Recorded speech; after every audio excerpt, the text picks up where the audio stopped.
green space isn't just decoration, it's actually medicine.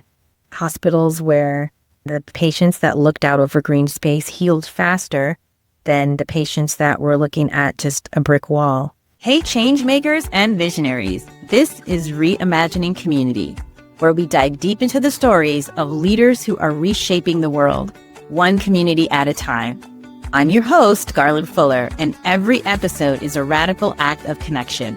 We're not just talking about change, we're breaking down how real people are creating it right here, right now. This podcast is more than conversations. It's a bridge where we are sharing stories that offer insight and inspiration. Whether you're an entrepreneur, consultant, volunteer, artist, or an organizational leader, this is your space to listen and learn. This is your call to create impact in the communities you hold dear and that hold you up. Let's reimagine what's possible together. Hello, and welcome to Reimagining Community.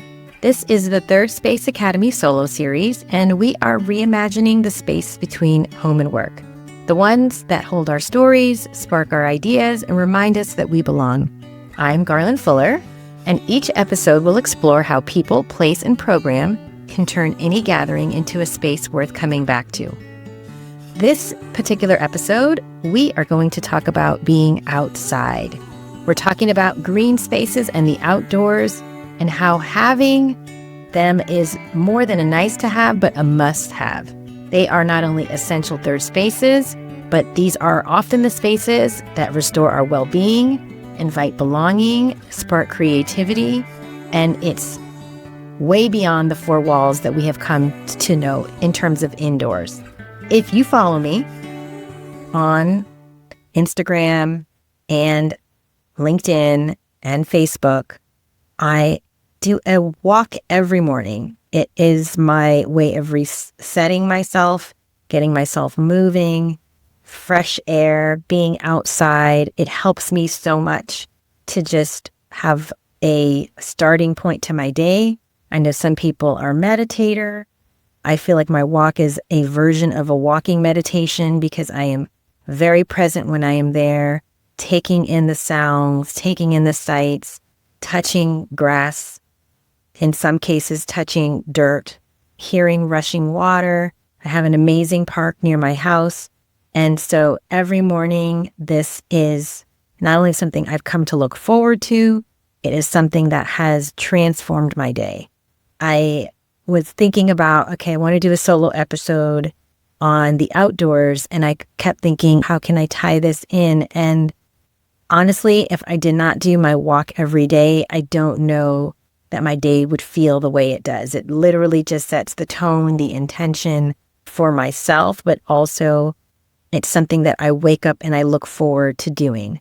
So I just wanted to start this episode with talking a little bit about the inspiration behind why I am making this a thing, because I don't know that we think about nature and the outdoors and green space as a place for well-being, and it is definitely that. For me, it is something that I don't know that we think enough about. And so given that we're screen-driven, it's very easy to wake up and grab your phone and start scrolling on emails and socials and your to-do list and all the things. There's something really amazing about saying, I'm going to also add nature to this. I'm going to go back to our primate, innate parts of our mammalian existence. And so for me, when I find that I am spending time in nature and making that a priority, it just sets and resets so much for me. As with these solo episodes, I try to instill some statistics. And so this is an interesting stat that I wanted to make sure we bring in here. According to the University of Exeter, spending 120 minutes per week in nature is linked to better health and well-being. And so 120 minutes, that's basically 2 hours. 2 hours a week. So say you can't spend 2 hours in one sitting, one time, if you say we're to 30 minutes, that's 4 times a week. If you can be outside in nature for 30 minutes, 4 times a week, it is linked to better health and well-being. And I don't think that's just any in nature. I think that is like doing something where you are fully present, where you're not rushing, you're not feeling overwhelmed or stressed out about anything, where you're really just dropped in the zone. You're able to think less and be feeling more. You're breathing. You're just present. So what we have noticed is that green space isn't just decoration. It's actually medicine. I recently read a forest bathing book, which I will link into the show notes. It's a forest bathing book that I read maybe a month or 2 ago. And essentially, he talks about all of the benefits for being in the forest. Forest bathing is a Japanese art. It's been going on for a very long time. It is something where it's a guided walk through nature. And I don't know that it is something that we think about enough, but it is a huge part of, again, well-being. For me, when I start thinking about my people, place, program framework, being outdoors or having access to outdoors, I think is a key part of what I think about, because what I know about having a people first lens is most of the times being outdoors, it is free. You can go to most parks now and you just pull into a driveway, pull into a parking lot, and you have access to it. Most parks are still free. Yes, there are some gardens, certain other spaces where there may be an admissions fee, but for the most part, I would say parks are still fairly considered free outdoor space and fairly welcoming. I will say that in certain communities, you may find less green space, less parks, often in historically underserved communities. And honestly, these are the communities that need the parks the most, because oftentimes there's higher stress and with that lower well-being. And so it's super important in underserved communities to have parks and green spaces. So this is another statistics that I thought was very interesting. Employees, workers with access to green space report 26% higher life satisfaction. That's according to the World Health Organization.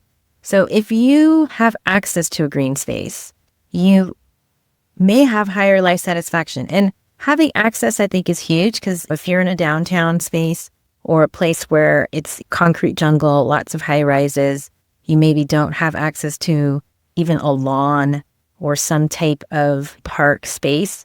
That may be difficult. But what I have found is that if you can find, even if it's a community garden, even if it is again, park across the street or just a green lawn space, it can totally just change so much.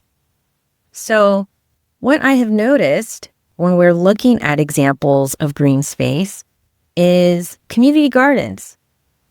There's a community garden here in my neighborhood. It has become a place where you can build connection.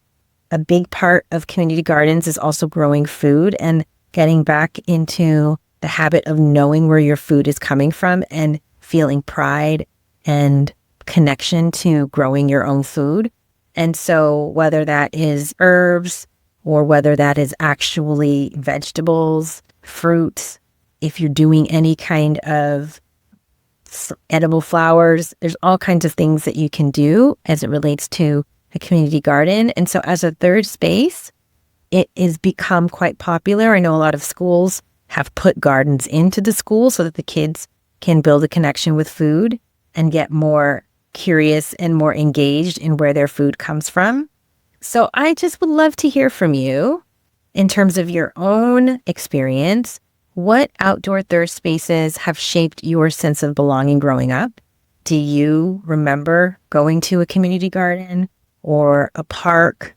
Or I know camps are super popular in the summer for kids, and that's oftentimes where a lot of kids have access to go to be in the outdoors, whether it's in the forest or with a beach, or they have camps that feel like for everything now. So I would love to hear if you have an experience where you have had an opportunity to grow up and be in a space, a third space, an outdoor third space that has shaped your sense of belonging. So send me a message or put the information in the comments. All right, so let's talk about the place aspect here. So place is a big part, as I always tell you, about designing for well-being. Again, in my People Place program framework, place to me is a big part of how we set the tone. With parks and with green space, you have to think about shade and benches and walkability. I think I've seen some amazing parks put in murals and mosaics and things to make it feel very much relevant and important for the community that the park is in. I find that green spaces, when you look at communities, can become a cultural mirror. They can tell you so much about a neighborhood. Depending on the neighborhood, you'll see different things and how it's used. Examples of this are if you have lunch areas in a green space, if you have walking trails, if you're doing any kind of, like I said, outdoor murals or mosaics, things that make it feel very relevant. And so what we've seen based on the statistics out there is that it can make it so that you are less tired and fatigued. So this I thought was a very interesting statistic. Again, Journal of Environmental Psychology. Office workers with nature views report 23% less mental fatigue. So this was interesting because you're just looking at it. You're just having a view. You're just looking out on a park or looking out on some green space, and it literally just calms you down. I saw very similar data in that forest bathing book that I read, and it was specifically around hospitals and hospitals where the patient looked at a brick wall versus hospitals where they were able to look out over green space. And the patients that looked out over green space healed faster than the patients that were looking at just a brick wall. That's just major. So I just would love to talk about place. And the thing that comes back to me when I think about it is that the design of a place speaks before anyone says a word. So if you're looking at how you can incorporate green space and outdoor space, you may want to think about how that can influence stress. If you're looking to create something that's not stressful, that is going to be more calming, considering an outdoor space to do it is huge. I'd love to hear about some of your favorite outdoor places that you have either used for outdoor meetings or off-sites, or if there's any activities that you have used a park or a outdoor setting and it made a world of difference than, say, if you would have stayed inside. So let me know about that. All right. So program is basically when we are activating outdoor spaces through intentional program. So in my Third Space Academy, I have something that I call curiosity walks. And this is where I encourage my learners to reflect, to become aware, to then have a conversation and see what comes up in their awareness. Because what I've realized is sometimes we just walk around and we look at things, but we don't really notice. We don't really notice how things are able to create a conversation with us and what that means, and does it remind us of something else. So what I have noticed is myself, when I decide to do a walking meeting, it totally changes the nature of what the meeting is about. Sometimes when you do walking meetings, you get to share ideas, you get more personal with people. It's exercise, so you are actively working to just regulate your nervous system. Walking meetings are wonderful when you just want to get to know somebody. Maybe you don't have anything to share on the screen. There's no writing required. You're just talking and you're just getting to know each other. it's a great way to do that without it feeling very intense. What I have also noticed is when you, for example, want to do an outdoor retreat or an offsite, using something that's more outdoor is much more easier sometimes for people who are always in front of screens. So it reduces digital fatigue. It can strengthen trust. It allows for people to feel a little more like we've changed the setting. And because we've changed the setting and the programming, we're definitely outside of work. We're definitely off script. We're doing something else. And so doing something outdoor for offsites is huge, especially if you have a hybrid team. I talked about hybrid and remote in one of my other episodes, and, how you need to create more connection when it comes to hybrid and remote workers. And so if you use something outdoor to bring people together, it can be a total game changer. What I know for sure is that when you think about nature as part of the program, nature itself becomes the facilitator. You don't sometimes have to do as much because just by virtue of being outside, it fills in so many gaps. And so using nature as a facilitator is huge in helping you to come up with how your programming can go. All right. So I hope this has been a great opportunity to look at how you can use outdoor space for your people, place, and program. Because when we bring people, place, and program together in green space, we don't just create connection, we actually regulate and renew people's central nervous system. I find that we talk a lot about people being anxious and people feeling overwhelmed. And so just by virtue of bringing people outside and doing things outside, you automatically eliminate a lot of the anxiety and the overwhelm because there's nothing else to focus on and nothing else to do than to be present for what that is. In closing, I would love to bring it back and remind you of what we've gone over. Outdoors and green space are not just backdrops, they're actually a living, breathing third space for well-being, belonging, and creativity. I would love for you to give me your feedback. What's your favorite outdoor space? Why does it matter to you? Drop it in the comments. Share with me on socials. I would love to hear what your favorite outdoor third space is. I also would love to invite you to come with me on this journey of Third Space Academy. It's where I will be doing a deeper dive with leaders and community builders who want to learn how to activate my people, place, and program framework to create gathering spaces that really matter. If you're designing events, workplaces, or community spaces and want support, I'd love to partner with you as a speaker or facilitator. Also, because it's so important, I want to ensure that you are able to reach me. My email is info@garlandfuller.com. And if you would love to schedule time, please go to my website, garlandfuller.com. I look forward to seeing you again. Thank you so much. And share this, like this, subscribe.